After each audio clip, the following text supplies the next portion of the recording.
All right. Hello, everyone.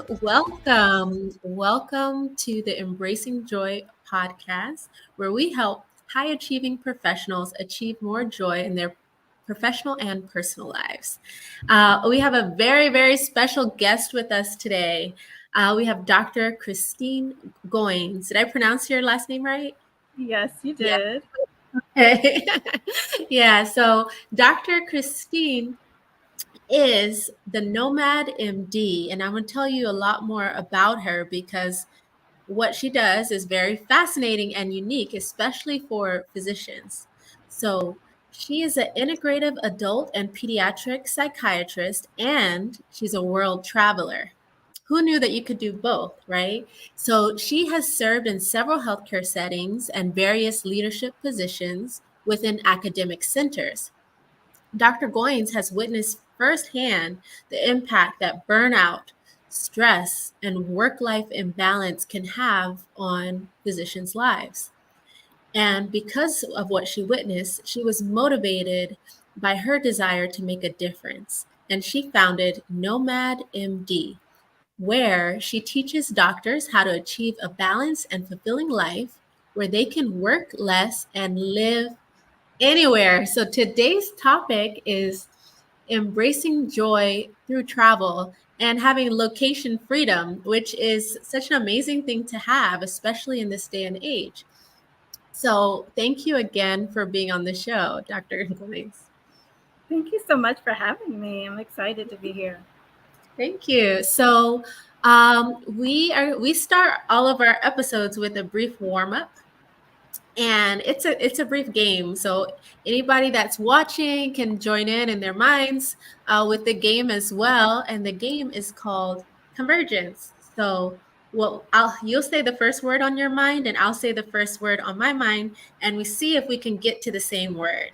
So an example would be um, I'll give you an example that we did previously. So I said tissues, and our guest said joy. So we had to think about something that put joy and tissues together. And our next guest was wedding, right? So happy tears, wedding. We were thinking on that page. So pick something very broad, not specific or someone's name, and hopefully we'll get to the same answer pretty quickly. Ready? Okay. Okay, so on the count of three, say the first word that comes to your mind. Okay, so one, two, three. Beach, Trees. beach and trees. Okay, what puts beach and trees together? Okay, let me see. Um, okay, ready? One, two, three. Vacation. Islands. Vacation and island. Okay, so island vacation, they're kind of on the same page. Island vacation. Um,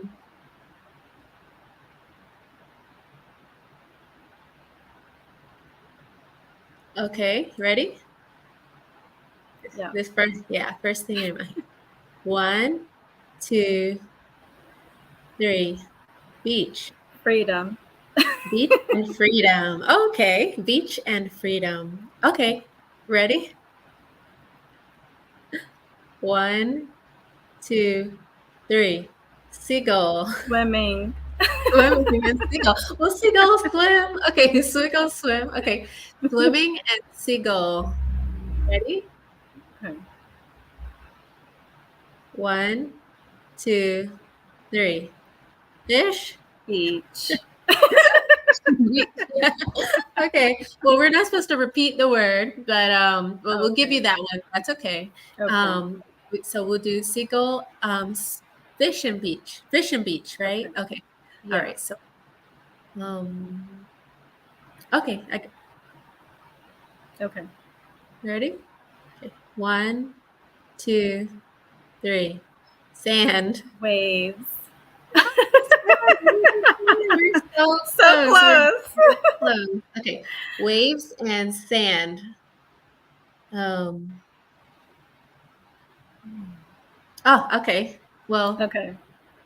okay. All right. Ready? One, 2, 3. Umbrella. Surfing. Okay. Umbrella surfing. Okay. So at some point we do shorten it so that we can continue with the interview, but let's try Yeah. one more. Let's try one more Okay. time. So we had surfing and umbrella. Something Mm-hmm. that puts surfing and umbrella together. Okay. Oh, okay. Well, all right. Ready? Okay.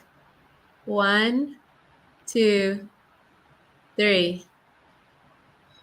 Rain. Relaxing. Rain and what'd you say? I said relaxing. Relaxing and rain. Okay, that's it. I think that's as close as we're gonna get It's today, but that's okay.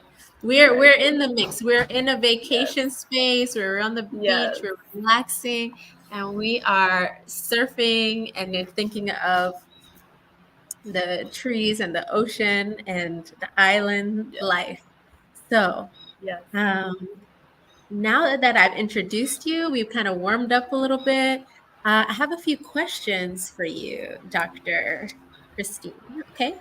So, as Yeah. the founder of Nomad MD, you advocate for a lifestyle where doctors can work less and live more fulfilling lives anywhere in the world. So, how do you help professionals transition to this lifestyle without feeling guilty or fearful from stepping back from the demands of their everyday jobs?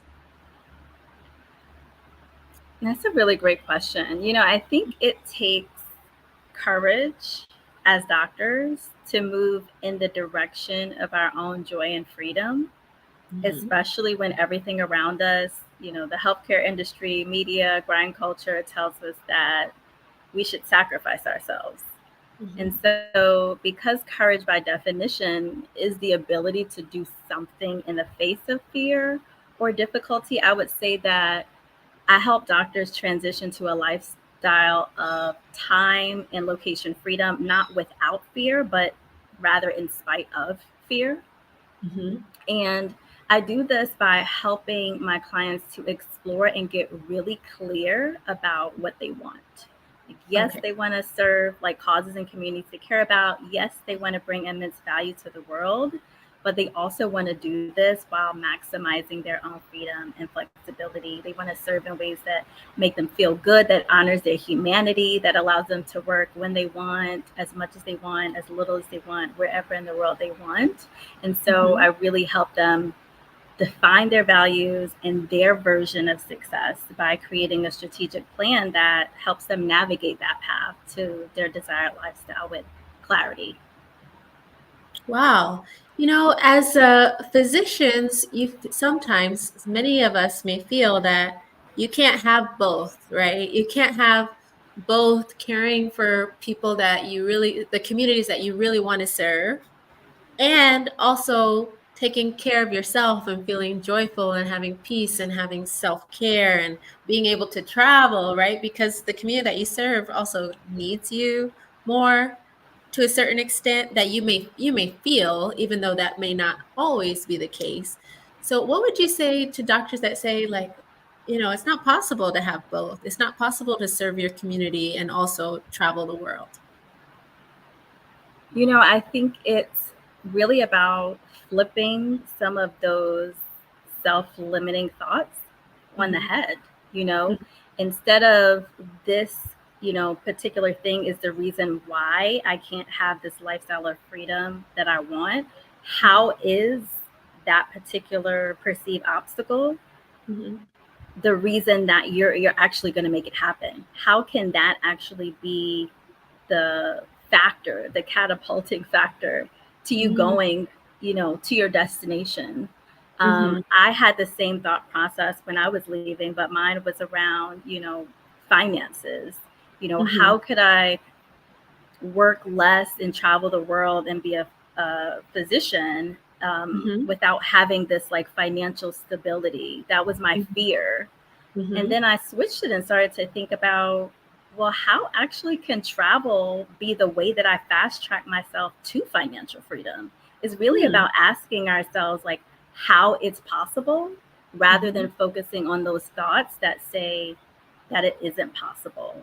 Is really being Mm. able to not give any obstacles Mhm. power, and Mhm. rather, focusing in on how we can make those obstacles our stepping stone to where we're going. I love that you said that, like making the obstacles a stepping stone and thinking, how can this be possible rather than having those thoughts limit you because they're not necessarily true, but those limiting thoughts feel a lot more true than the possibility of it working out.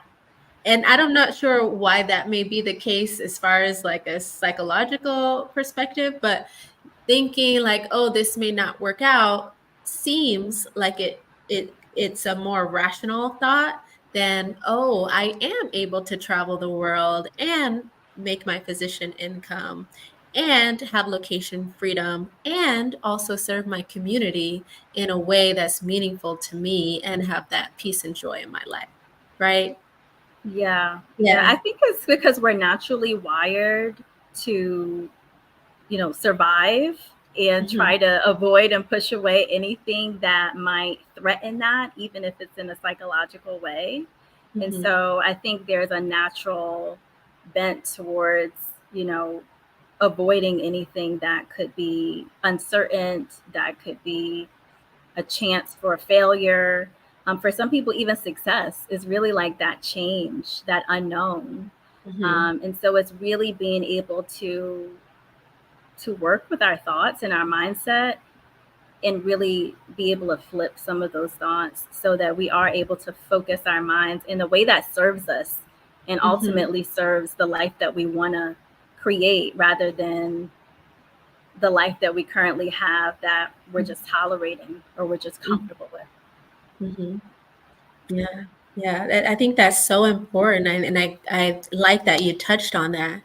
So my next question is, could you share a memorable experience or something from your travel that significantly changed your perspective on this joy and work-life harmony being possible for you, and how that might help others that may be in a similar boat? Yeah, when I was back in training, I was going through this period of time where I was just constantly on call. I had very little sleep. It was very much that hustle, hustle, hustle. Mhm. And it came upon a time where I was actually taking my month away to travel, which was Mhm. part of my program. And Mhm. so I left and spent a month in a Tibetan Buddhist monastery without Oh, technology. Yeah. okay. Mhm. um, without any connection, right, to anyone that Mhm. I knew. And like when I Mhm. first arrived, it was time to give up my phone. And I went up, Mhm. I like moved everyone. I like went up to the nun who was Mhm. like orchestrating our course. And I was like, so nervous. I said, I cannot wake up at 5 a.m. without an alarm. I will not make it to breakfast. I'm not going to do meditation on time. And I was just freaking out. And she just looked at me with so much kindness. And she Mhm. said, you're going to be fine. And she took my phone. and, and over the next 24 hours, Mhm. I was so surprised at how quickly my body began to come into alignment with the environment, began Mm. to shift into an atmosphere of rest and ease. Mhm. I started meditating over 3 hours a day. I was strolling for miles in the garden. There Mhm. was such power and presence in slowing down and Mhm. taking a breath and being in silence. And that's when I really tapped into the joy of simplicity, Mm. the beauty of nature, the gift of everything that we have already in Mhm. this moment, and in turn everything that's brought us to this very moment. And so how I think it can be applied by high achieving professionals is Mhm. one, like learning to disconnect Mhm. from constant digital stimuli and really foster like our mental clarity, reduce stress. Mhm. um, Two, really incorporating like regular practices of mindfulness to promote our well-being and inner peace. Like my favorites are yoga and periods of silence. Mm-hmm. And thirdly, I think just that finding joy and simplicity aspect, which really Mm-hmm. involves searching for and recognizing that satisfaction in everyday experiences, really Mm-hmm. reducing that need for material or external validation to prove Mm. our worth. Well, I love that. And I learned something new every day that you were in a Tibetan monastery for for a month. Wow, that's Yeah. amazing. Yeah, and that was during your residency program. Wow. Fellowship. Hmm. Oh, fellowship. Oh, that's wonderful. And I'm sure you also took some insights of that into your practice as well, Yeah. right, with patients. Yeah. So I just love everything that you were able to experience and take back into your life to find more peace, and also you've been able to help others find more peace and joy and simplicity. Can you expand on that joy and simplicity briefly, like give an example of what finding joy and simplicity is? Like, say, like one thing that happened that is simple, but you find joy in it. Like for instance, here I'm living on an island right now, Bocas del Toro in Panama, and every day this parrot comes to visit me, and Mhm. just spending time with nature, like with this being, Mhm. um, it just it really allows me to just tap into delight, Mhm. just just being present, Mhm. enjoying like that interaction and that connection. There doesn't have to be actual words, right? Mhm. It's Yeah. just it's just that Mhm. experience for me is really simple. Mhm. Nobody paid for anything. There was no, but there was this. It's such a profound exchange every time she visits me. You know. Oh, wow. Yeah, she's your little friend. She's like, "Who's new here? I Yeah. found a new friend." That's great. So this was a great interview. I've learned so much. My other question, I have another question for you, since this has been such a great conversation. But when you work with doctors to, well, I know you work with all professionals, but primarily physicians, as far as helping them to transition to a location freedom, transition to have location freedom. Um, is it, do they need like continuous work with you? Is it a one-time consultation and the next thing you know, they've made the transition? Or is it something that it takes a while to get to the mindset and get everything prepared to have that location freedom?